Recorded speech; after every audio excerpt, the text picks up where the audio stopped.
creating a better day for the legends of the road with the non-slip van floors, protective interior liners, and full range of work van accessories. Trusted by major OEMs and fleets all across North America and Europe. Fleet might be all about vehicles, but it's the people behind them who steer the real story. Welcome to Fleet Legends. The fleet industry is always changing, but one thing stays the same. Nothing beats experience. In this series, sponsored by Legend Fleet, we're shining a light on the professionals who steered through it all. These are the trailblazers, the problem solvers, the faces you've seen on show floors and in interviews who've helped shape the fleet landscape that we know today. I'm Lauren Fletcher, Bobbert's VP of Content, and your host for today's interview. After years of reporting on fleet trends and technology, I've learned the most valuable insights come from those who've lived it firsthand. Today, I'm thrilled to be joined by Matthew Betz, a true fleet legend whose story is packed with the kind of lessons you just can't Google. Matthew, let's roll it back to the beginning. Every legend has an origin story. What brought you into the fleet world, and how did that journey lead to where you are today? Well, Lauren, first, let me say what an honor it is to be with you. And I'm sure you're going to be interviewed as a legend one of these days before too long. Although, when you use that word legend, a quote came to mind, some actor, I don't know who it was, but they said legends are all to do with the past and nothing to do with the present. So I hope that doesn't mean that I'm already irrelevant by way of this interview. So I certainly appreciate your introduction. And I guess, this is my sixth decade in fleet. So I believe it's 53 years ago that I started in fleet. And started off like most people, not intending to be in the fleet world at all. Started with budget rent-a-car right out of school, and through that experience, learned the world of fleet, because some budget franchisees also had small fleet leasing companies. And so, working my way through a couple of those small fleet management companies, ended up working for Wheels, and the biggest part of my career was spent as the major fleet sales guy for Wheels here in the Midwest. And then after leaving Wheels, had the honor of working with a number of companies that supplied services to the fleet industry. So very well-rounded fleet sales career. And then ended up my career working for other people anyway, with DTE Energy here in the Detroit area. They're the electric provider in Detroit, and I had the great pleasure of running the EV program for them for their own fleet. So I actually got to finish up my career being a fleet manager, and that was a whole different experience from my sales experience. So clearly in your career, you've worked across so many parts of fleet. What are some of the most significant changes that you've seen over the years? Yeah, it's been sort of crazy because it has been so long. And if you stop and think about, what's changed in society over 50 years, it's really incredible.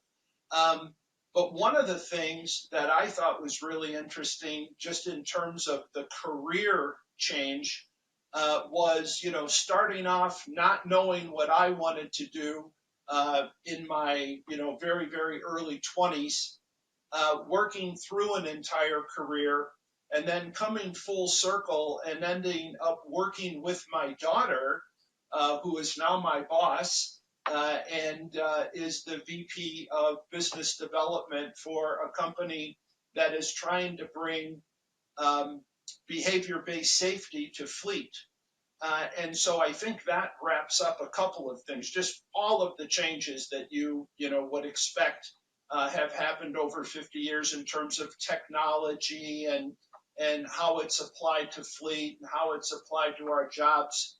But also the fact that we're putting so much effort today on safety, and to think that we're trying to apply behavior-based safety, in particular, implies that we've changed the focus from just what can we do about the vehicle to how can we actually reach the humans that are driving the vehicles and make them safer. I think beyond that, there have been a number of major changes. One is the complexity of fleets. It used to be that you'd have X number of a particular type of vehicle, or maybe you had a huge selector list with multiple sedans that a driver might change from, but the vehicles were all pretty much the same. And now you've got EVs and all of the technology, including the technology around infrastructure and the battery technology, and how the vehicles operate different than gas or diesel vehicles. So there's that complexity. Then there's just the sophistication of vehicles in general, whether they're ICE vehicles or EVs, and just the amount of computerized parts and the amount of parts that are on vehicles. I can remember back in those budget days, the biggest problem we had was people trying to figure out workarounds for having to buckle your seatbelt before the vehicle started. And that just seemed like a really complicated technology issue. Now, of course, we have, I don't know how many computers on a vehicle, but the vehicles themselves are just much more complex than they ever were in the past. I think another one is just the sheer amount of data that fleet managers and fleet professionals are faced with, and how do you go about mastering all of that data and trying to make that data actionable, because you certainly could go down a rabbit hole where you spent your entire day as a fleet manager just looking at and trying to figure out what data meant as opposed to actually taking action on it. I think another area that's changed dramatically is just the diversity in fleet, which I see as a very positive thing. There are many more women today in fleet than there were when I first started. Virtually every ethnicity is represented in the fleet industry. And I think that all brings the best thought to the industry. It brings all those shared experiences to fleet. And that, can't do anything but improve our industry. And then the last thing, for good or bad, that came to mind the other day is the role of the OEMs seems to be much different. And I realize there's reasons that this all happens, but the OEM reps for fleet, the representatives of the OEMs, seem a little less visible. I think maybe there aren't as many of them out there anymore, but it used to be that, you would see your rep, back then we called it the big three, and those representatives would be at every local NAFA meeting, every fleet function. We're doing much more of that online now. The communication flow from the OEMs is less based on that human army that used to be out there of people representing them, and I think it's done a lot more online. So that might be one thing that's been a little bit to the negative, but the rest of the changes, I think, are all very positive and are going to serve the fleet industry well. Yeah, you make an interesting point. A lot of what we're doing in fleet has become more focused on the driver and the human experience. Yet, in some ways, I think the OEM relationship feels less human. When we look at driver behavior and societal change, distractions have just amplified. That human focus and behavior based approach feels more important now than ever. Yeah, I think there's a bit of a conflict there in that what we're and what you're referring to is the sort of automation of everything we do. We're as individuals, we're used to needing something, and there's some automated function that gives it to us. And so, at least initially, as people started talking about human behavior in fleet, um, the push was to try to find some automated way. So, for instance, if telematics showed that the driver was tailgating, people were looking for some automated coaching that you could give the driver that related to tailgating, and that might work. But I think humans are just much more complex than that. And if you really want to reach them and really want to change their behavior, there has to be an approach where we train our supervisors or the people that are working, even fleet managers, have to be much more aware of what it takes to impact human behavior and how to go about making those small daily adjustments so that we get the results we're looking for.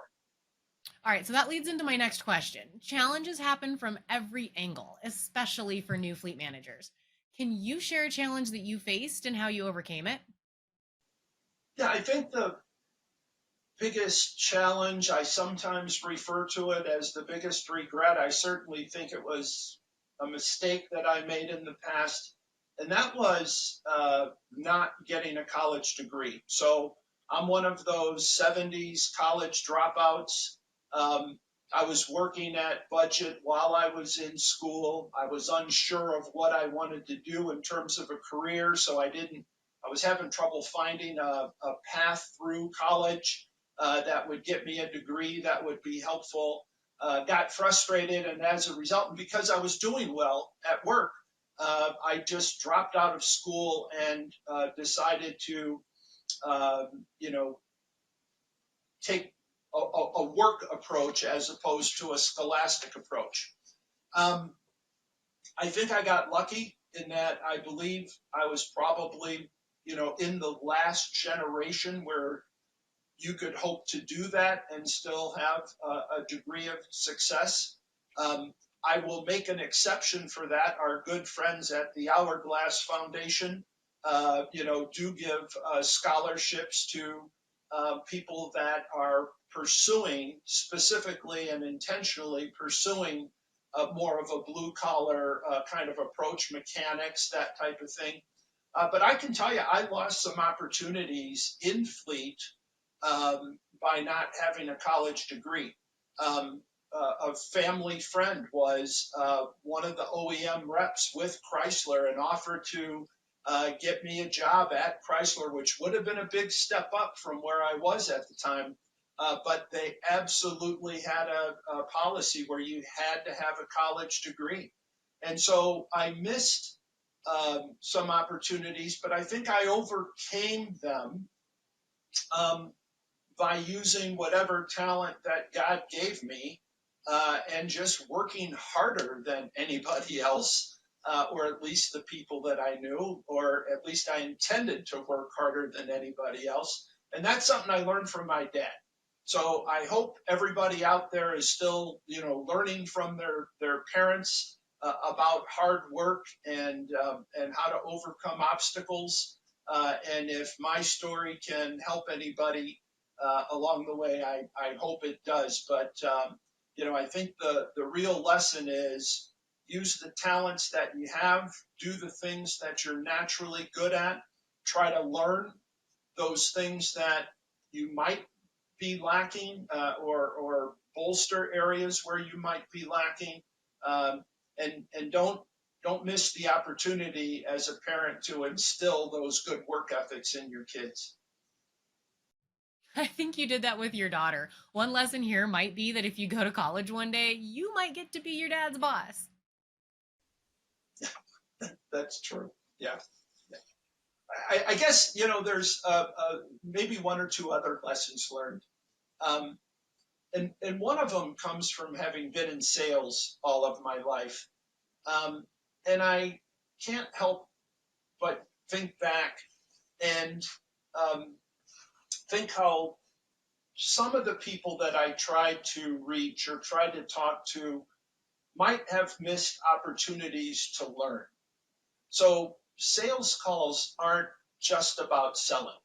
If you're dealing with the right people and people you trust, that there are great opportunities to learn something in every meeting. I'll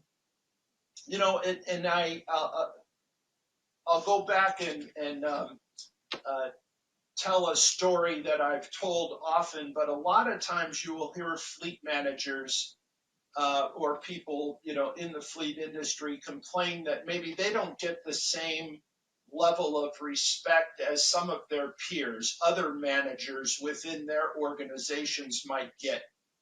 And I tend to think it's because sometimes fleet managers can be, at least from a salesperson's perspective, can be a little more cautious than others and maybe stronger gatekeepers.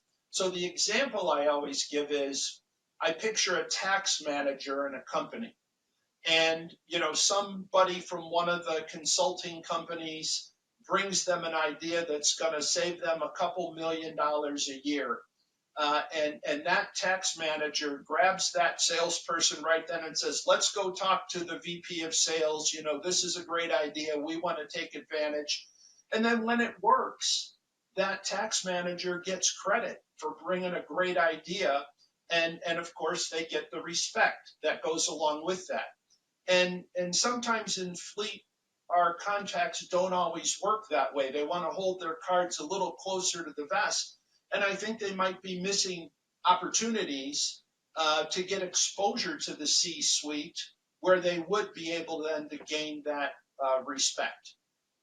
And then the only other lesson I would give, and it's something that's worked well for me, and that is, use all the resources that are available at NETS, at AFLA, at NAFA, take advantage of all the education that's available, but just as important, all of the networking opportunities that are available in the industry, because each one of those is an opportunity to learn something or to build a relationship that might help you in your career later. Okay, so looking back again, experience clearly doesn't come easy. What are those key lessons that you wish new fleet managers really understood? Yeah, I guess there's one thing in particular that I wish I knew, and that was the value of getting involved in volunteering in industry organizations like those that I just mentioned. I was on the boards of NETS, of NAFA, of AFLA, a couple of other smaller organizations. That came from years of volunteering on committees and doing extra work. And all of that was great for the industry, and I hope I contributed and made the industry better through that. But it also was very rewarding to me in that I think it helped my career growth because of the people I met and the exposure I got to the industry. So I think you often read that, these more current generations aren't as apt to belong or contribute to business organizations. But I hope that in Fleet we can buck that trend because it's incredibly rewarding as the person that's a volunteer. It's not all about what you can do for the organization. Well, we know our industry is beyond welcoming. I mean, I've been a journalist covering it for almost 2 decades. You've started in sales. Fleet managers and suppliers, gosh, you name it. If you walk up and introduce yourself, you're going to have a conversation. I mean, you might walk away with a friend for life. Yeah. It's funny that you said that because the one event that I can point back to that started my whole volunteer career within Fleet was when I had first started with Wheels. I was at a NAFA education session and went as a student, but was sitting at dinner at a table with a bunch of industry veterans. And One of them was a friend of mine who I think set me up because one of the speakers had canceled at last minute. And they said, geez, we hope we can find somebody who could teach this class tomorrow. Um, and nobody around the table said anything. And I didn't think, that they would even be thinking about me. But eventually my friend said, hey, you're not very quick on the uptake here. We need you to step in and teach this class, even with my very limited knowledge. And so once I did that, I learned, how rewarding it was. And so the opportunity to volunteer isn't always going to come, as a clear decision that you're faced with. Sometimes it's just being able to take advantage of an opportunity that appears out of the blue. So, if you could go back in time, what's one thing you wish you would have known when you started? Like not recognizing um, what you don't know or being afraid to admit that you don't know something. I learned very early on. So I was lucky to have some really great mentors and coaches. And I'll put this for a moment in a sales context. And one of the old, very veteran sales guys that I worked with at one time said, look, when you're sitting in front of a customer and they ask you a question, even if you know the answer, sometimes say you don't know and that you'll look into it because it does two things. Number one, it builds trust. It lets people know that you're willing to admit you don't know everything. And then secondly, it gives you a chance to get back to that person and have another opportunity to speak with them. And I took that through my sales career, but I think anybody, whether you're in sales or you're a fleet manager, being able to admit that you don't know everything is a real uh, value. And I think will serve people well as they grow in fleet. And then along with that are two other things. And one is, not taking advantage of the valuable resources that partners offer. So if you're working with a fleet management company or other partners, building enough trust with them that you can trust them to give you good, reliable information, and then sitting down with them regularly and listening to their advice and maybe customize it so that it works best for you. But look for advice from trusted advisors. Um, and then, don't miss learning opportunities like we talked about through industry organizations, at conferences or other industry events. It's easy to get sidetracked and go off and do some sightseeing or something, but those are really great opportunities that shouldn't be missed for learning and networking, and I hope people will take advantage of that. Story about admitting when you don't know something really hits. Early on, I worked for a music publishing company at events and we sold to music teachers. And I'm a wind instrument player. I don't know choir music or singing. And someone asked me a lot of questions that I couldn't answer. Instead of faking it, I said, I don't know, but I know who does. And the right person was standing nearby. They thanked me for not giving the wrong info, while I was afraid that they were going to give me a little bit of crud because I wasn't able to answer the question. But it's been my go to since that time. If I don't know the answer, I will always work on finding out who does. And I think that really builds trust.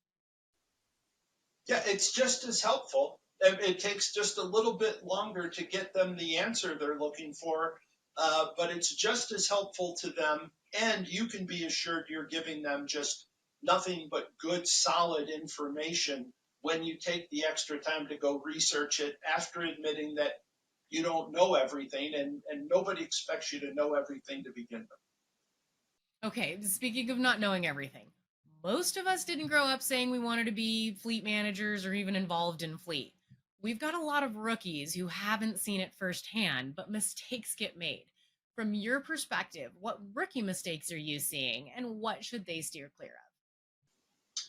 I'm going to turn that question around just a little bit, Lauren, because I sort of answered the previous question as if it was about rookie mistakes. So I'm going to turn this into maybe what are some positive things or some best practices that those new fleet managers could do, if that's all right with you. And it's sort of a recap of the things we've already talked about, maybe a couple of extra items here. But one is just use all of the resources available. I am amazed on a daily basis of how much information is at our fingertips today. If we know where to go and where to look. I mean, keep in mind, I've been around long enough that it was pre-internet days when I started working in fleet, and then I worked through the days where you actually had to dial up on a phone line. So finding information wasn't as easy back then, but it sure is now. And I'm trying to take advantage of everything I can find even today. So use all of the resources that are available.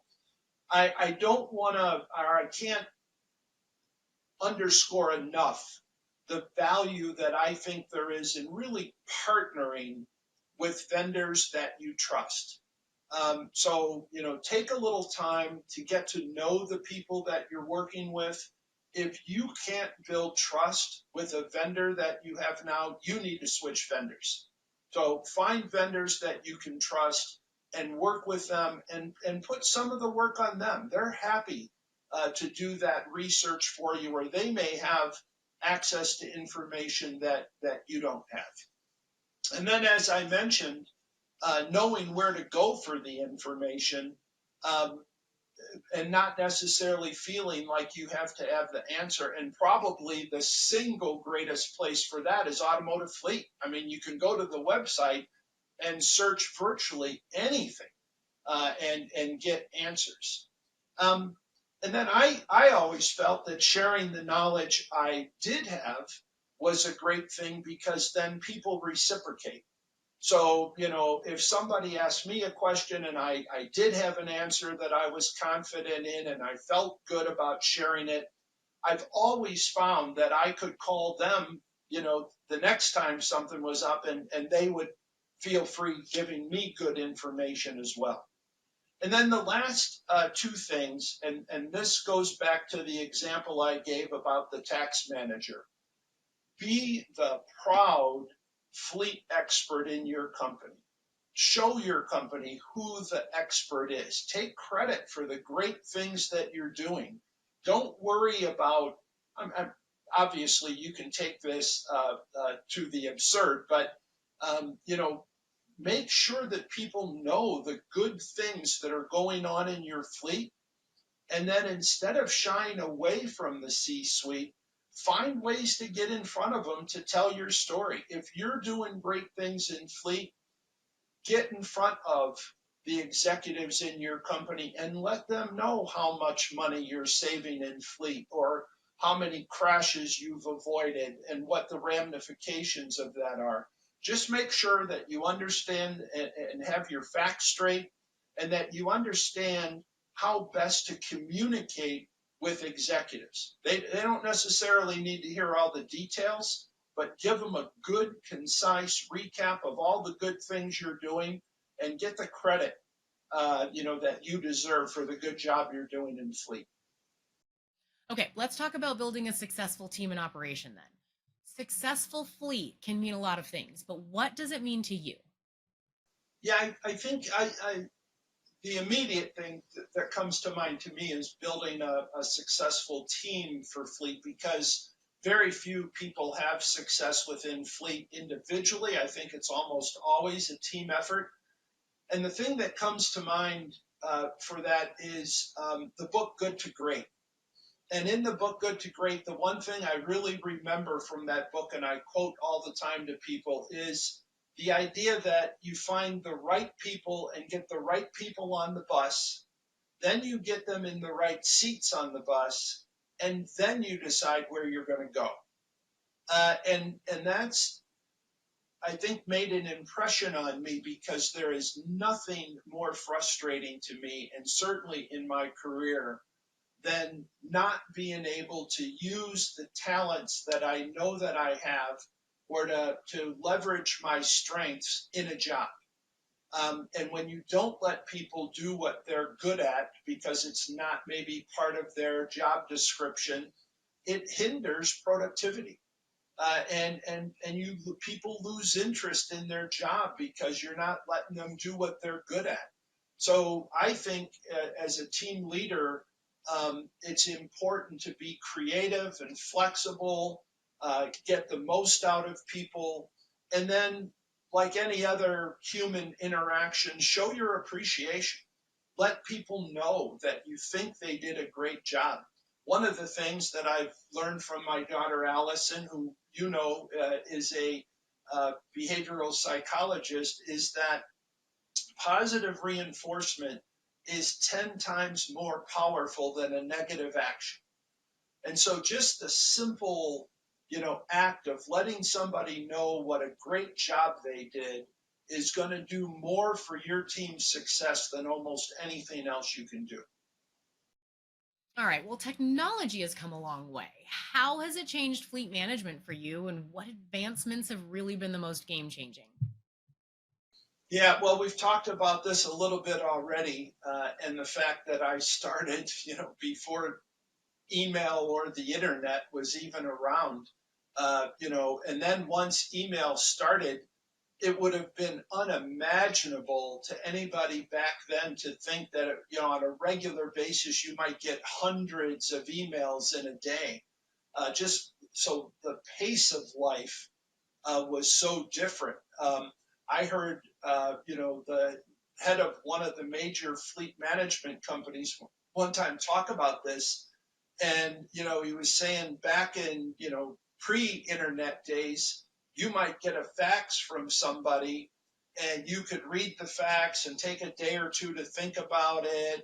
And then you would send the response. And so there was all this time to sort of think and take your time reacting, because people expected you to think about your response before sending it.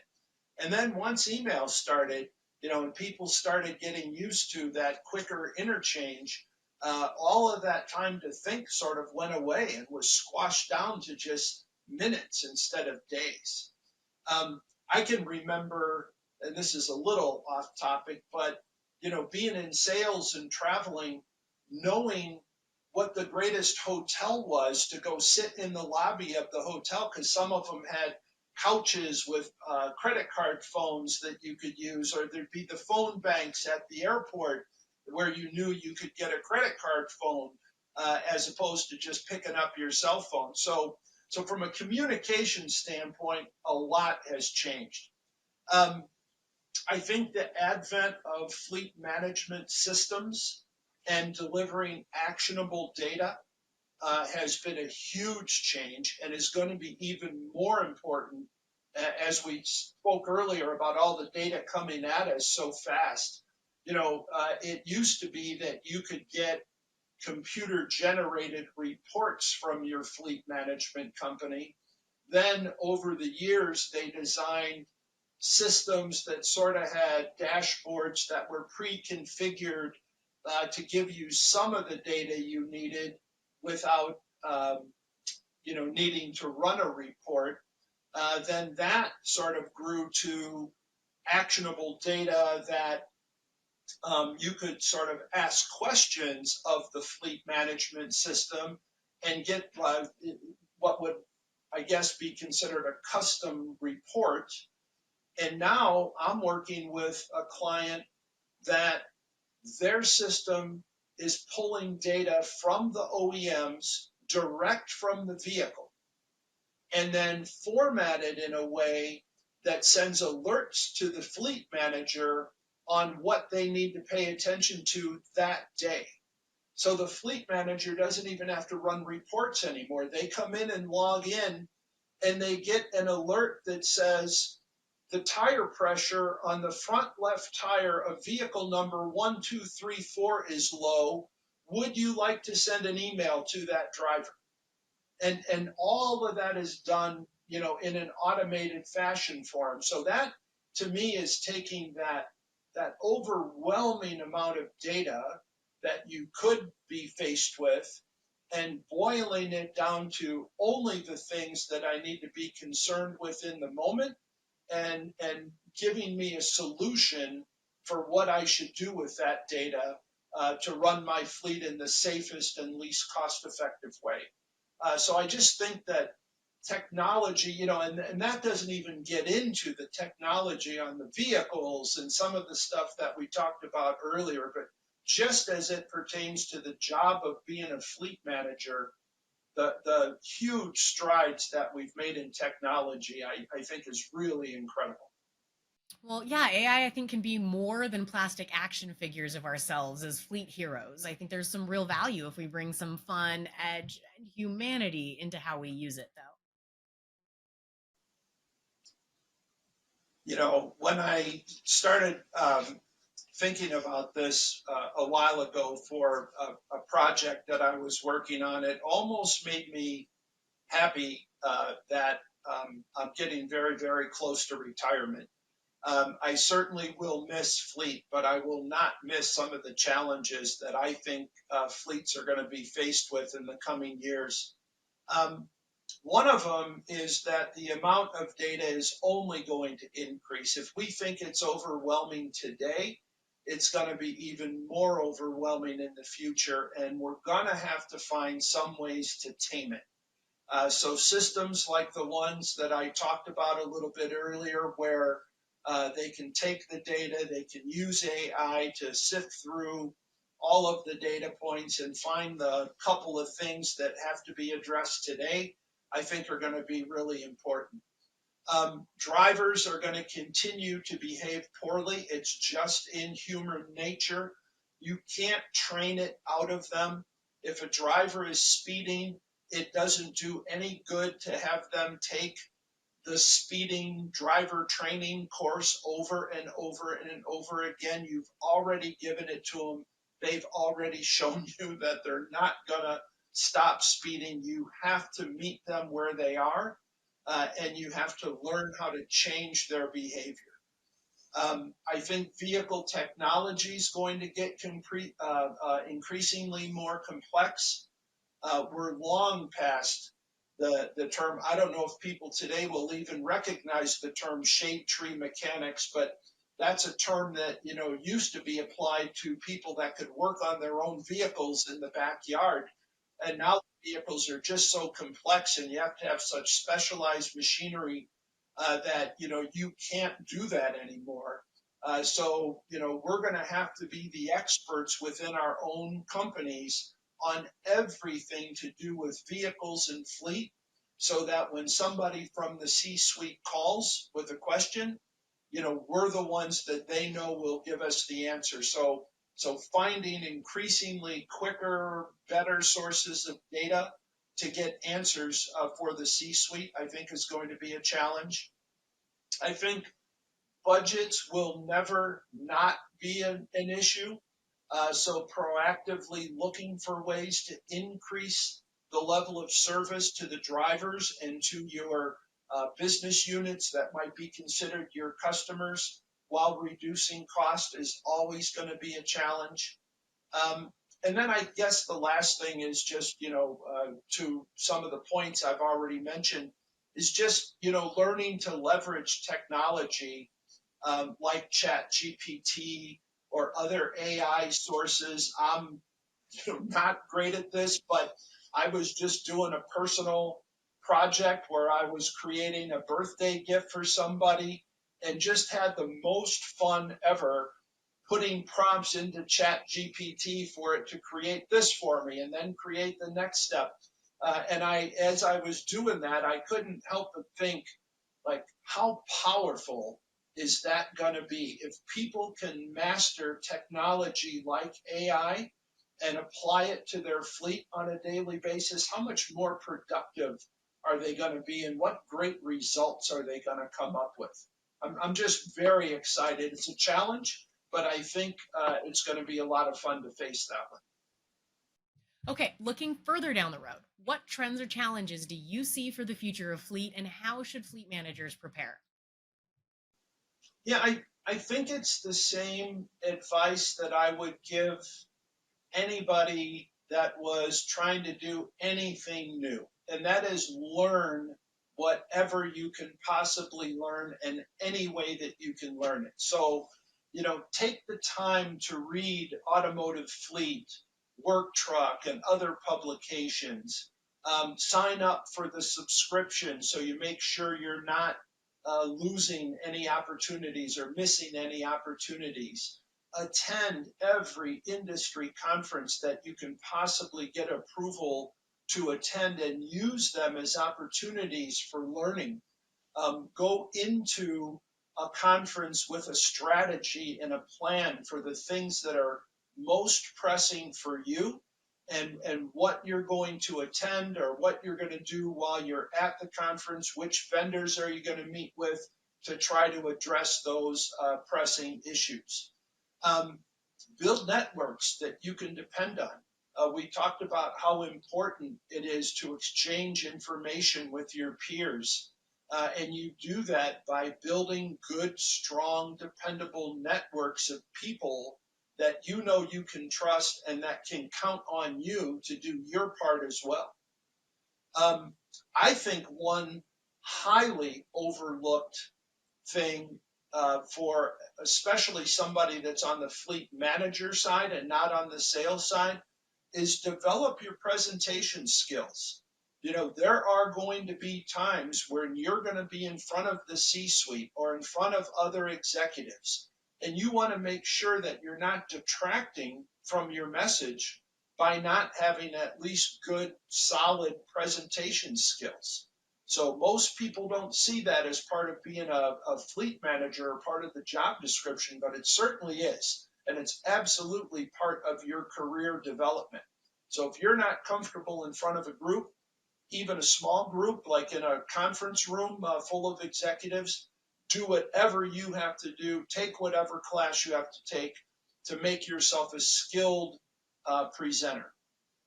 Um, and then I think, find, as we talked before, find those select contacts from within your vendor organizations that you can trust and then meet with them regularly. And there's two things that I think you're looking for. One is there's great learning opportunities there. They are expert. If they're any good, they are expert in their product, excuse me, and in their competitors. And so pay attention to what they're saying, learn from them what you can. And then I would challenge them to help me with whatever problems that are most pressing in my fleet.